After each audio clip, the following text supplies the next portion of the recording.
મિત્રો, કેમ છો બધા? આશા છે મજામાં જ હશો. તો આજે આપણે કળિયુગ ક્યારથી અને શું કામ આવ્યો તેના વિશે વાત કરીશું. તો વિડીયોને અંત સુધી જરૂરથી જોજો.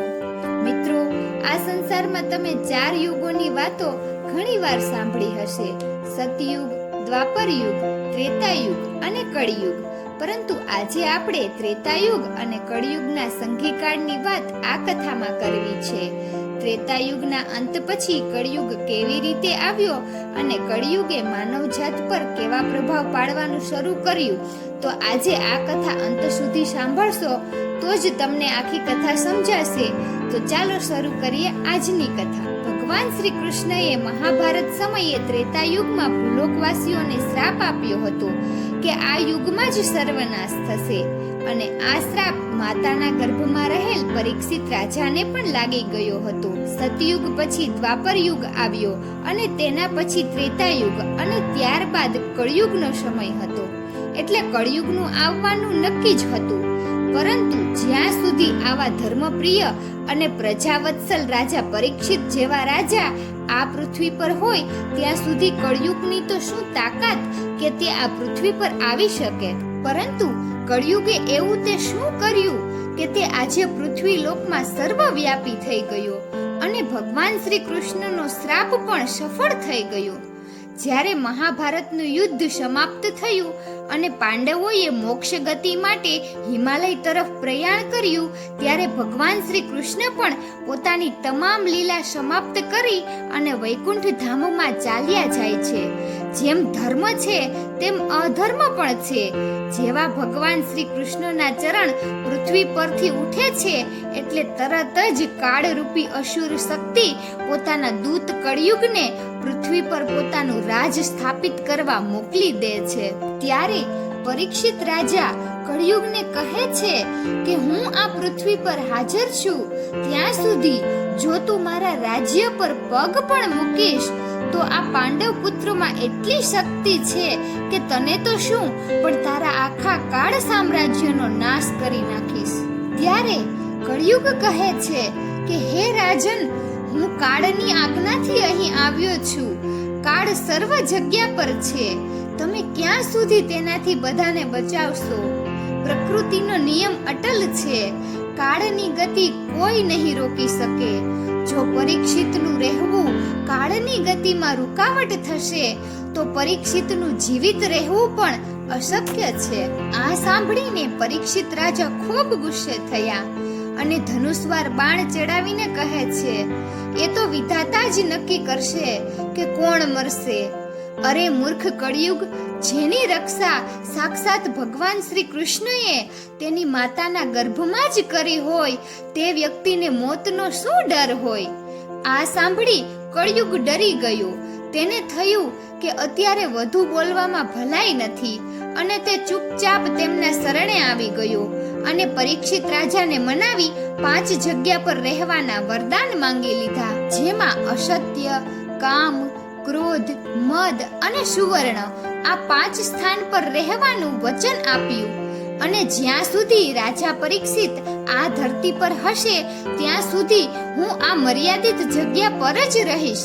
વચન આપ્યા બાદ કળિયુગ પરીક્ષિત રાજાના સોનાના મુંગટમાં જ બેસી ગયો અને હસવા લાગ્યો, કેમ કે તેને સુવર્ણમાં રહેવાનું વરદાન પરીક્ષિત રાજાએ જ આપ્યું હતું. પણ મિત્રો, હવે શરૂ થાય છે કાળની ચાલાકી અને ભગવાનની લીલા. એક સમયની વાત છે જ્યારે પરીક્ષિત રાજા જંગલમાંથી ઘર તરફ આવી રહ્યા હતા. તે ખૂબ થાકી ગયા હતા અને તેમને ખૂબ તરસ લાગી હતી. આ સમયે તેમને જંગલમાં એક ઝૂંપડી જોવા મળે છે. આ ઝૂંપડીમાં ક્ષમિક મુનિ ધ્યાન સમાધિમાં બેઠા હોય છે અને પરીક્ષિત રાજા ત્યાં પાણી પીવા માટે જાય છે. ઘણો સમય ઊભા રહ્યા બાદ રાજા પરીક્ષિત મુનિ પાસે પાણી માંગે છે. 2-3 વખત પાણી માંગવા છતાં પણ તે ઋષિ ધ્યાનમાં લીન હોવાથી તેમને જવાબ નથી આપતા અને અહીં રાજા પરીક્ષિત પાણીની તરસથી વ્યાકુળ થતા હતા. ત્યારે જ તેમના મુંગટમાં બેઠેલો કળિયુગ યોગ્ય સમય જોઈને પરીક્ષિત રાજાને પોતાની માયામાં ફસાવી અને તેમના મગજમાં ખરાબ વિચારો લાવી તે સાધુ પર બાણ ચલાવવા માટે મજબૂર કરે છે. પરંતુ પરીક્ષિત રાજા બાણ નથી ચલાવતા અને બાજુમાં પડેલા મૃત સાપને લઈને તે ઋષિના ગળામાં નાખી ત્યાંથી ચાલ્યા જાય છે. જ્યારે આ વાતની જાણ ક્ષમિક મુનિના પૌત્ર શૃંગી ઋષિને થાય છે, જેઓ તે સમયે નદીમાં સ્નાન કરતા હોય છે. અને આવો તિરસ્કાર જોઈને તરત જ હાથમાં જળ લઈને શ્રાપ આપી દે છે કે જે વ્યક્તિએ મારા પિતા સાથે આવું કૃત્ય કર્યું હોય તે આજથી 7 દિવસમાં તક્ષક નાગના દંશથી મૃત્યુ પામશે અને આ શ્રાપને કોઈ ટાળી નહીં શકે. ત્યારબાદ ક્ષમિક ઋષિ સમાધિમાંથી જાગી જાય છે અને પોતાના ગળામાં રહેલા મૃત સાપને લઈ જમીન ઉપર મૂકે છે અને પોતાના પુત્ર શૃંગી ઋષિને બોલાવી અને કહે છે કે હે પુત્ર, તે આ શું કર્યું?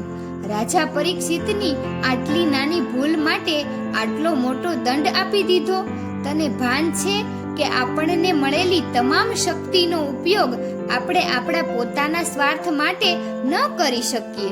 આ સાધુનો નિયમ નથી. તે એક નિર્દોષ રાજા પર શ્રાપનો પ્રહાર કરીને ઘોર અનર્થ કર્યો છે.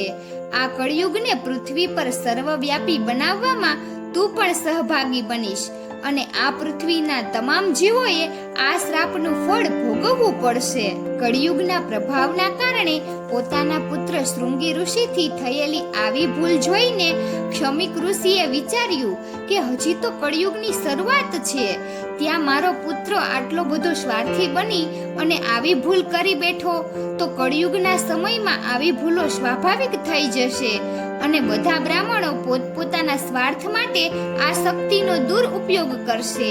ત્યારે ક્ષમિક ઋષિએ પૃથ્વી પરના બધા બ્રાહ્મણોને શ્રાપ આપ્યો કે કળિયુગના સમયમાં બ્રાહ્મણોમાં આશીર્વાદ દેવાની ક્ષમતા તો રહેશે પણ શ્રાપ દેવાની ક્ષમતા નહીં રહે. આ કારણથી જ આજે પૃથ્વી પરના બ્રાહ્મણ પાસે શ્રાપ દેવાની શક્તિ નથી. હવે જ્યારે પરીક્ષિત રાજા ઘરે પહોંચે છે અને પોતાનો મુંગટ ઉતારે છે ત્યારે તેમને ભાન થાય છે કે તેમનાથી ખૂબ મોટી ભૂલ થઈ ગઈ છે. તેને પસ્તાવો થવા લાગે છે. આ બધું જોઈને કાળ ખૂબ હરખાય છે અને એ જ સમયે ભગવાન શ્રી કૃષ્ણના શ્રાપની પણ શરૂઆત થાય છે. એ જ સમયે ક્ષમિક ઋષિ રાજા પરીક્ષિતને મળવા આવે છે અને તેમને બધી વાત કરે છે કે મારા પુત્રએ અજાણતા જ તમને શ્રાપ આપ્યો છે અને હવે 7 દિવસમાં જ તમારું મૃત્યુ થશે, પણ આમાં તમારો કે મારા પુત્રનો કોઈ દોષ નથી. આ બધો દોષ કળિયુગનો અને સમયનો છે જે તમારા મુંગટમાં વસ્યો છે. હવે તમારી પાસે બીજો કોઈ ઉપાય નથી રાજન. આ બનાવ પછી પરીક્ષિત રાજા તેમના ગુરુ પાસે જાય છે અને તેમને બધી વાત કરે છે અને પછી પોતાના ગુરુદેવને એક સવાલ પૂછે છે કે હે ગુરુદેવ, જે મનુષ્ય પાસે ખાલી 7 દિવસનું જીવન બાકી રહ્યું હોય તેવા મનુષ્યએ એવું કયું કર્મ કરવું જોઈએ કે તેનો પરલોક સુધરી જાય અને પૃથ્વી પર કળિયુગનો સામનો કેવી રીતે કરી શકાય અને તેનાથી બચવા મનુષ્યએ શું કરવું જોઈએ? એટલે ગુરુ મહારાજે જે વાત કહી તે સાંભળવા અને સમજવા જેવી છે અને આજના સમયમાં પણ કળિયુગ સામે લડવા માટે ખૂબ ઉપયોગી છે. પણ આજનો માનવી આ બધું ભૂલી ગયો છે. ગુરુદેવ બોલ્યા, હે રાજન, આ સવાલનો એક જ સરળ જવાબ છે અને એ છે ભક્તિનો માર્ગ. તમને જે ફળ તપસ્યા, યોગ અને સમાધિથી પણ નથી મળતું તે ફળ કળિયુગમાં શ્રી હરિનું કીર્તન કરવાથી અને ભગવાનની લીલા સાંભળવા માત્રથી પ્રાપ્ત થઈ શકશે. ભજન કીર્તન અને ધાર્મિક કથાઓના શ્રવણથી ઉત્પન્ન થતો ભક્તિ રસ જ મોક્ષદાય હશે. માટે હે વત્સ, તું ભગવાનની લીલા એટલે કે શ્રીમદ ભાગવત કથાનું ભજન કર. ભગવાન વેદ વ્યાસના પુત્ર સુખદેવજી તને શ્રીમદ ભાગવત કથા સંભળાવશે. ત્યાર પછી પરીક્ષિત રાજા સુખદેવજી પાસે જાય છે અને તેમને કથા સંભળાવવાનું કહે છે. હે પ્રભુ, હું મૃત્યુના દ્વારે ઊભો છું, મને કથા સંભળાવો. ત્યારે સુખદેવજી ખૂબ સરસ જવાબ આપે છે, જે આજે પણ દરેક માનવીએ જીવનમાં ઉતારવા જેવો છે, કે હે વત્સ, વાસ્તવમાં બધા જ લોકો મૃત્યુના દ્વારે ઊભા હોય છે, પરંતુ મૃત્યુના સમયે મનુષ્ય ગભરાય નહીં અને મૃત્યુના આક્રમણ પહેલા જ વૈરાગ્ય રૂપી તલવારથી તે શરીરની બધી મોહમાયાને કાપી નાખે અને ઓમ રૂપી મંત્રનો મનમાં જપ કરે અને બુદ્ધિની સહાયતાથી ઇન્દ્રિયોને શાંત કરી દે. મનથી ભગવાનની મૂર્તિનું ધ્યાન કરી પ્રભુ શરણમાં પૂર્ણ લીન થાય. અને કળિયુગમાં આ એક જ એવું શસ્ત્ર છે જેનાથી કળિયુગને મારી શકાય, અને તે છે ભક્તિભાવ, પ્રેમ, સત્ય અને કરુણા. આટલી વસ્તુ જે મનુષ્ય યાદ રાખી અને પ્રભુ ભક્તિમાં પ્રેમ રાખશે અને પોતાનું જીવન વ્યતીત કરશે, એ મનુષ્યની નજીક ક્યારેય કળિયુગ નહીં આવી શકે.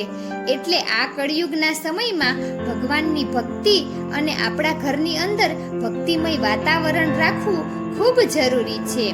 આવું કરવાથી આપણા બાળકોના મનમાં પણ ભક્તિભાવ જાગવા લાગશે અને આપણા ઘરની અંદર કળિયુગના સમયમાં પણ કળિયુગનો પ્રવેશ ક્યારેય નહીં થાય.